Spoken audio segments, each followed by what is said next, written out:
and welcome. In today's video I'm going to be making a cold processed soap. Many months ago on the channel I made a goat's milk soap and now I've only got 1 bar left. So before I start using this and it's all run out, I want to make some more soap. Today I'm going to use that same recipe, but instead of using a goat's milk I'm just going to use water. The first thing I need to do to make my soap is mix my Lye Water Solution. Lye is sodium hydroxide. Before I mix my lye and water solution, I'm going to get prepared with all my safety equipment. Plastic gloves, face mask and my apron. Then while my lye,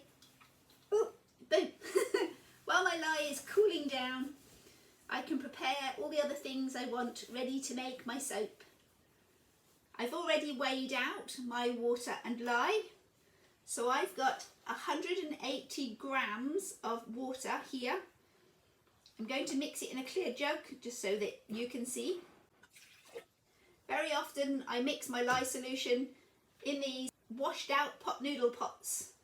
I know this plastic can take the heat that's created when you mix the two things together. And I've got 79 grams of lye crystals already weighed out in this tub. So I'll put my bottle of lye out of the way. On with my face mask before we start mixing.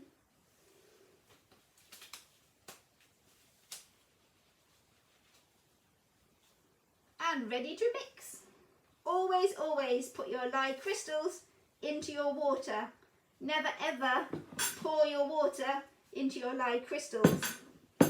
It creates a very nasty explosive chemical reaction that you don't want.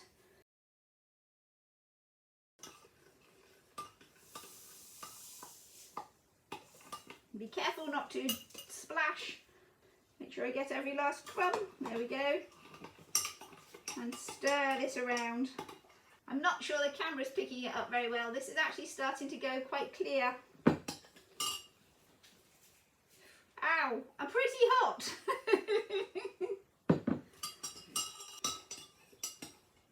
I'm going to take my spoon out of it. I don't want to leave it sitting in there. I'll put that in my pot noodle pot so I can wash it off. And I'm going to leave this to cool and we'll come back to it when it's room temperature rather than scalding hot. Feels like a boiling hot kettle at the moment. I'm going to put it on the stove top to cool because it's hot and the stove can also cope with that excess heat.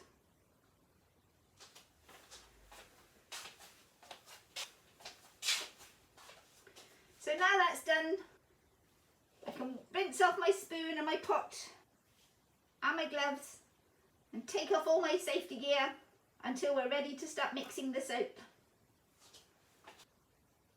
So while my lye water's cooling down, I can get all the other things ready that I need to make my soap today. I've decided to use my wooden soap mould today. So here I've lined it with some freezer paper and I'm just using some masking tape to stick it down on the edges to stop it flapping around. There. One lovely soap mould, all prepared and ready for my soap batter. And if I can fill it to the top, make a perfectly sized bar of soap when I slice them up. In today's recipe, I'm using a combination of oils and butters.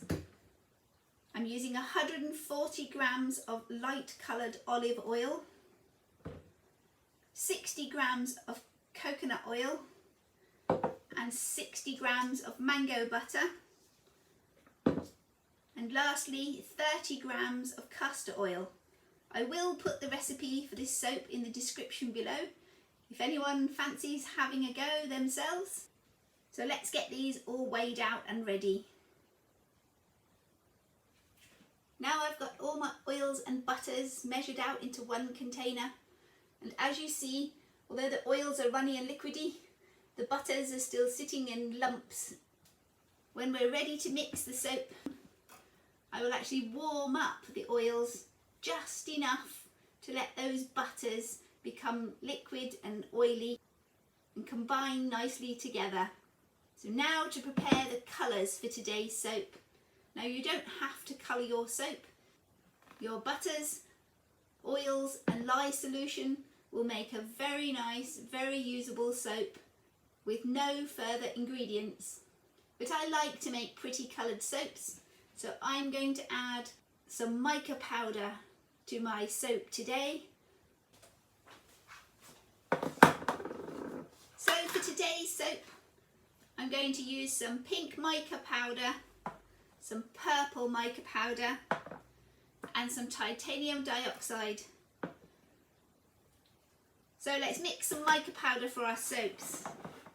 So the mica will mix easier into our soap batter, I'm going to measure out my mica now and add a little bit of our soap oils into each colour and mix it up. That way when we put it into our soap batter, it will mix through quicker and more evenly, giving us an even distribution of colour through the soap batter. I'm actually going to start with my titanium dioxide, which is not a mica powder, but a colorant for anything.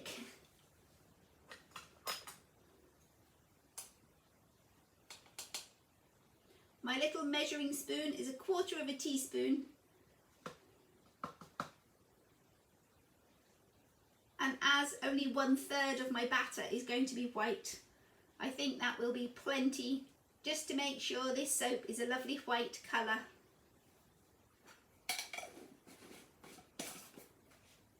Now to wipe off my spoon, bit of dry kitchen paper will be fine, just to wipe off the white before we do our next colour. So into my next little container, spoonful of the pink. Now I don't know what shade pink mica this is, I just know it's pink mica powder. I don't know where I got it. Actually, I want a really strong, vibrant colour in my soap today. So I'm going to put 2 measures in there. Should make it really strong. Yes, 2 pinks and 2 purples. Make it really strong. So 1/2 teaspoon of each.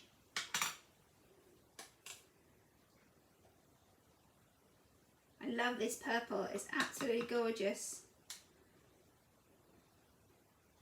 Again, I'm not sure. I know I bought it on the internet, but I don't know where from or which company and what shade of purple it is. I really like it though. Perhaps I could search my internet history and find out.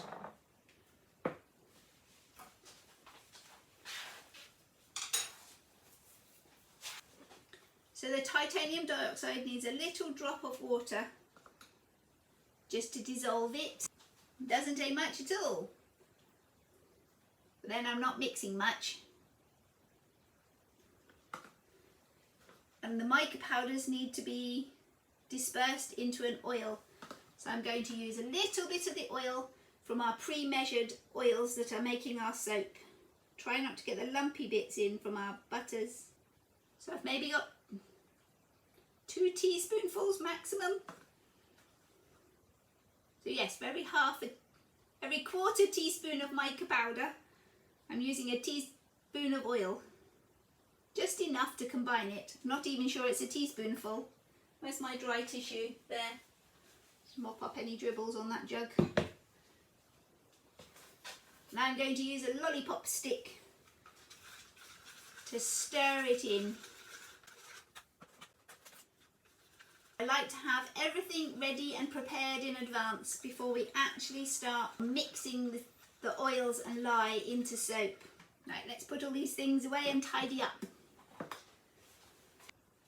Now we've tidied up the colour mixing, one last thing I need to prepare before I start mixing my soap batter is some scent for my soap.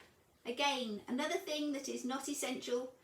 Your lye solution and your oils and butters mixed to make a beautiful soap batter will set hard and create a lovely soap that will smell of soap. But today I've decided I'm going to put some scented oil into my soap. And I've chosen an apple scented oil and an evening primrose scented oil. I've mixed 5 grams of each into this spare oil bottle, and that's going to be the scent for my soap today. So evening primrose and apple. So that's my scented oils ready, my colours ready, my oils and butters all measured and weighed, my lye solution mixed, my soap mould lined. I think we're ready to make soap. Oh, and something else I have prepared. For each of my different colours, oh, if I can separate them, I've got a different little plastic jug and a spatula to mix them up with. So 3 colours, 3 jugs.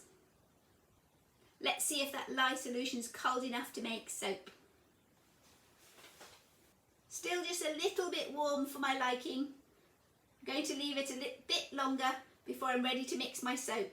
So while I'm waiting for this to cool a bit, I think I'll go and have a cup of coffee, and then we'll come back and mix this soap. Here we are back and ready to make some soap. My lye water has cooled down to a warm temperature. I've warmed up my oils and butters. I'd say they're actually slightly warmer than my lye solution at the moment. Ideally, whatever temperature you're working at, you'd like your lye and your oil to be that same temperature. So time to re-don the safety gear and mix up this soap. So apron on for any splashes. If you're feeling nervous and hesitant, very safety conscious, then yes, you should cover your sleeves as well. A long sleeve top, but we're a warm summery day. I've made soap several times before. That doesn't mean I won't have an accident, but I'm a bit more aware of what I'm doing.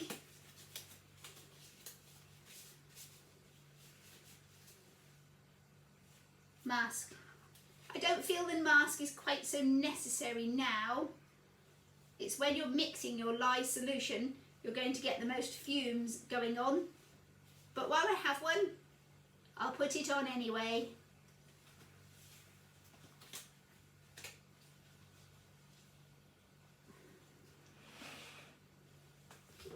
I'm using a stick blender to blend up my soap batter. So gently and slowly. Oh, first of all, we do a thing called burping our blender. I'm going to put it into the oil and then tip it slightly sideways. Actually, I'm going to tip all of it just to let any air bubbles trapped underneath the dome of your blender get out. We don't want to whip this up like double cream. We're not trying to get air into our mixture. In fact, we're trying to avoid getting air bubbles in our soapy mixture. And then slowly and gently pouring our lye water into our oils. Just gently stirring by hand first of all.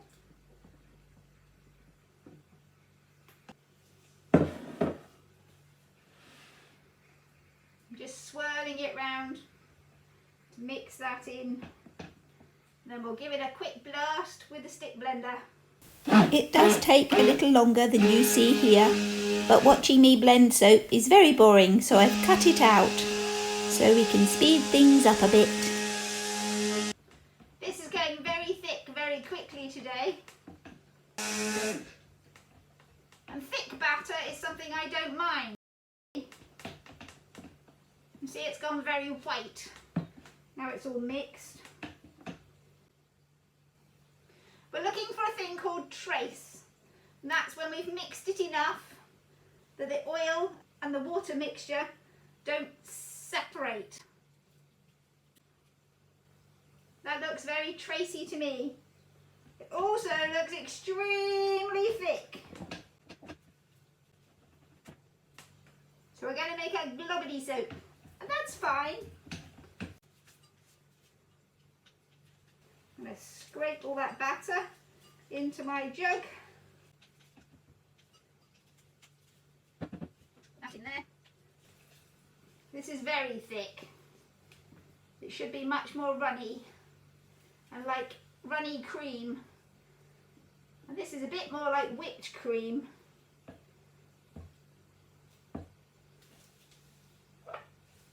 I'm going to add my scent, which is usually the thing, if I have any problems, is my scented oil that accelerates my soap mixing and makes the batter thicker than I would like. But today I don't mind a thick batter. I'm just going to make a splotchy gloppy soap, a gloopity gloppity soap. I should mix my scent with my stick blender really. I've given it a stir now and I'm going to stir the different colours so that'll mix my scent in nicely. So let's separate this into 3 different sections. 1, 2, and oh, can I reach? 3. So about a third in each jug. 1, 2, 3. I'm also conscious that I may not have enough batter to reach the top of my mould, which would give me the nice rectangular shaped soaps that I want. And if I don't have enough, I'll end up with a square shaped soap. Oh, let's get some more in here.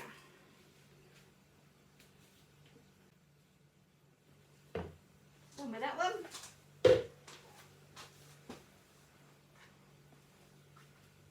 One will I do? White. This one at front, I think. So this is my titanium dioxide into there, so that's fine. Put a little bit of soap batter in my pot, stir that about and tip it into there. Get every bit of white and mix that in. Just when this soap sets hard and goes soapy, I can guarantee it'll be whiter than white, which is what I want. My purple in here. Oh, let's move everything out of the way. Too busy making soap and not concentrating on filming. Purple, in we go. And just like my white one, I'm going to get a little bit of the soap batter, put it in my pot, mix it all up to pick up all that lovely purple colour and get it into my batter.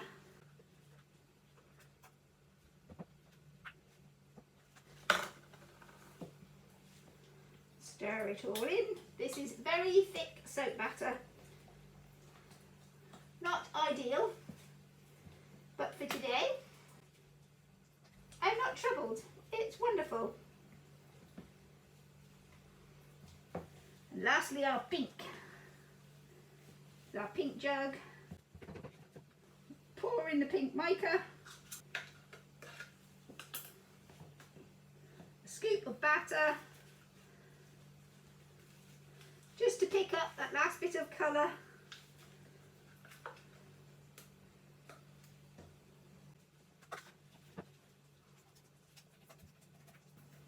That pink's lovely. I'm glad I went for 2 spoons. Now to glop it into the mould. And it is going to be gloppy today because my soap is so thick. Got soap on my hands. Bit of dry kitchen paper just to wipe me clean. And in we go, splop at a time. Definitely not going to have enough to fill my mould. Nowhere near enough. I was hoping to do a bit of a drop swirl. Splop. What I could do is put a divider in here and push my soap up to one end of the mould. That might work for me.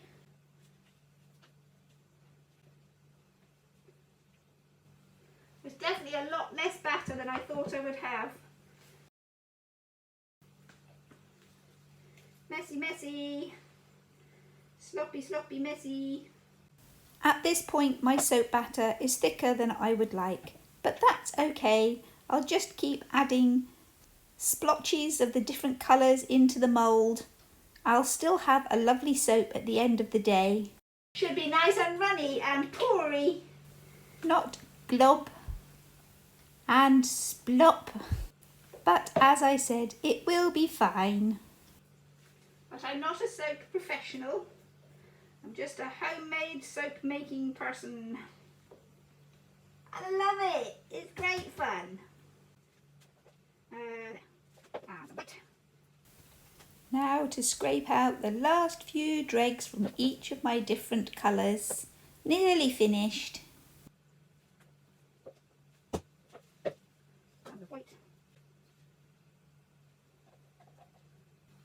Gone all quiet, concentrating. Get in the mould. And pink. Scrape out the last of that batter.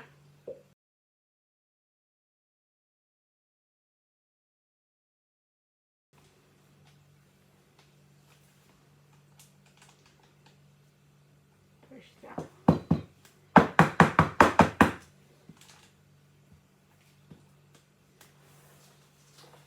Now, as you can see, I've not had enough batter to fill up my mould. I've got a big space here. And to get the ideal shape that I would like, I'd like my batter to come all the way to the top, all the way along my soap mould. But what I'm going to do now is go and find myself another piece of cardboard, cut to size and wrapped in cling film, and just before this sets, I'm going to push it all up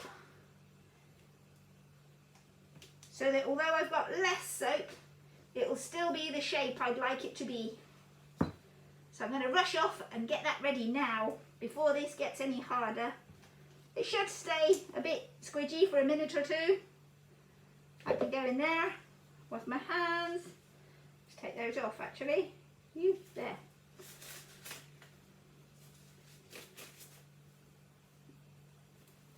I can definitely take that off now.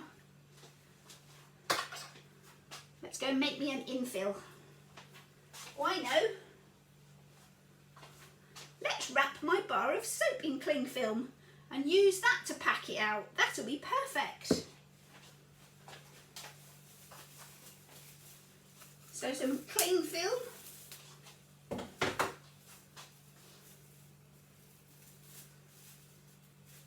Wrapped around the 1 bar of soap I've been using as a measure. So I can use that as a block to push my soap up into the mould.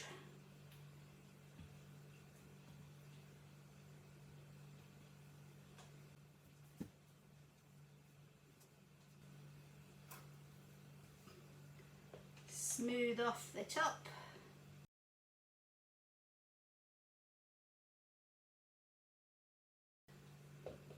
I'm going to pack the back with kitchen paper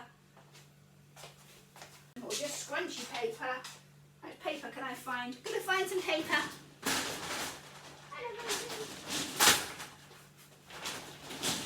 There we go, raiding the recycling bin. Got some bits of cardboard, some little bit of paper, another cardboardy piece, all to push up and pack in that soap. Oh, that looks good. What I do want to do, just as I'm scraping off the edges, is give this a tap. Normally your soap would be runnier when you do this. It's just to try and make any air bubbles you might have come to the surface and not be left in your finished bar of soap. A bit of white there, I don't know what that is. There. My tissue to wipe around the edge, clean that up.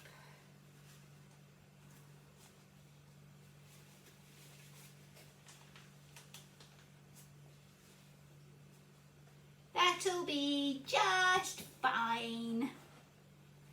Swirly oily, smeary soap. I'm actually going to put a little cling film on top of this soap just to seal it all in from the air. I'm going to have to go that way. There. This will peel off nice and easy tomorrow. Cling film on the top. And I cut a piece of wood to fit my wooden soap mould that just rests on top while my soap is curing or going through the saponification process and turning from that gloppity gloop into usable soap. Normally I would sit it on top. I can only put it part way today. I'm still going to use it and put it on the top. Helps keep all the warm in. This will get warm, not hot, just warm, as it goes through the process of turning into soap. And I want it to stay warm while it does that. So in order to keep it warm while it does that, I'm going to wrap it up in the doggy's blanket. Very nice of her to lend it to me. So I've got the doggy's blanket, which I think has a high proportion of sheep's wool. It stays lovely and cosy. I'm going to wrap up my soap and tuck it into bed for the night, and we'll come and unpack it tomorrow. So we'll see you tomorrow, and hopefully my sploppy droppy soap is ready to be unmoulded. One thing I will mention just before I go, all my sticky, messy, soapy equipment is best left until tomorrow. By tomorrow, all the leftover smeary bits will be soap. Just like the soap in our mould, the remainder of this soapy batter will go through a saponification process and will no longer be oil and lye. It will be soap. So tomorrow these will be really easy to wash up and clean, because instead of this oily lye solution that they're covered in now, they'll just be covered in soap. Hello and welcome back. We're now 2 days since I made this gloopy gloppy soap. So time to unwrap it and see how it's looking today. First thing, off with the doggy blanket. Oh, should be glad to see that back. So here's our soap, looking no different than it did when we put it in the box. And off with the cling film first of all, and out with all my extra packaging. Let's get this soap out. Ooh. I don't know how well you can see. It's kind of oozed around the edge over here where I pushed the spare bar into it. Right, let's get it out of this mould. I don't know if I can get the bar off. Tip it all out together with the lid out the way. Now tip it out onto my chopping board so we can chop it up. See how easily it comes out. Not very easily. Oh, it is moving. Come on, item. What I'm going to do is untape my freezer paper that I stuck onto the side of the box. Take it all out and then peel the paper off. Right, out we come. There, that was easy. And the big reveal. I'm going slowly because I don't want to pull it and tear it. Oh, nice. And the other side. All the way around, you can't see.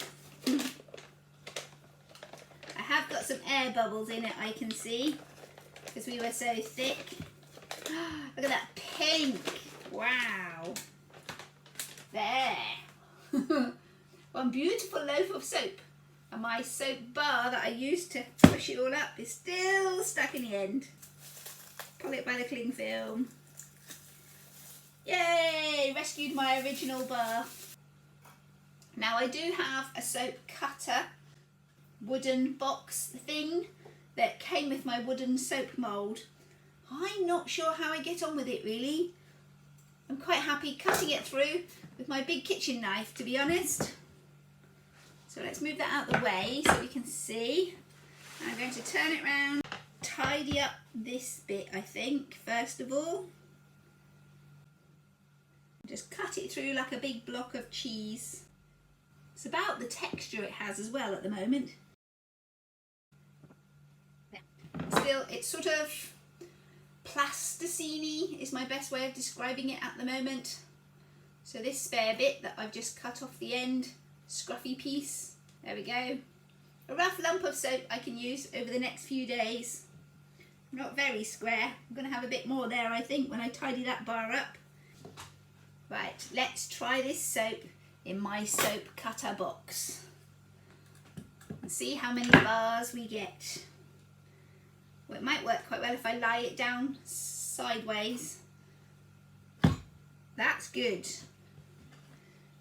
So in it goes, and over with our fishing wiry bit, into the slot on the other side, and pull. The big block back out the way. Yay! Our first bar of soap. Pretty. Right, let's cut the rest of it up and see how many of those we get. Now your soap needs to cure for about a month to 6 weeks. Ooh, swirly. Before you start to use it. Now you can use it today. It's perfectly okay and safe to use it today, but it's still a little soft. If you leave it out in the air to cure for the next few weeks, it allows it to evaporate off some of that water we put in the mix, so you get a harder block of soap that will last you for longer when you're using it. So what's that, 3? You can't see them, I want to put them up here for the in camera, not quite. Bring me closer, there we go. Show them off. They do look nice, I like the colours. Oh! Snapped my wire. I think I just got through that bar, I did, and knocked all my soap over. 1, 2, 3, 4. That's alright, it's long enough, I'll do it by hand. Which way round does this go now? There we go. That way round. And, ow. Can I wrap it around the handle? I don't know what happened there. Did the handle snap or the wire snap? Well, this little wooden handle cracked. I'll have to make a new handle on the lathe. That's a good idea. I'll make a new soap cutting handle with my lathe. There we go. It's this one's stuck. Oh, it's not my day for soap. There we go. Why is that stuck? I have no idea. Nice. I think I'll get one more full bar out of here. So I've got, let's move this out the way, tidy up. See what we've got. We've got 1, 2, 3, 4, 5, 6. So 6 full bars of soap. The off-shaped lump because it didn't fit my mould properly. And a thin slither off the end. So there we have it. Today's soap. That up pretty. Can I make that look pretty? Pretty for a thumbnail? I don't know. I know. Stack them on top. Stack them on top. Oh, look at that. Tower of soap. Well, that's it for today with our tower of soap. Even though yesterday, well, the day before, things got a bit gloppy and gloopy and messy, I think it was well worth it. We have 6 beautiful bars of soap and a bit of extra overflow soap that will clean me just as well. Thank you very much for joining me. And remember, whatever you're doing, have fun doing it. We'll see you next time. If you've enjoyed today's video, don't forget to click that like button and let me know. Click subscribe and YouTube will make sure you see my next video. So bye for now and we'll see you next time. And don't forget, whatever you're doing, have fun doing it.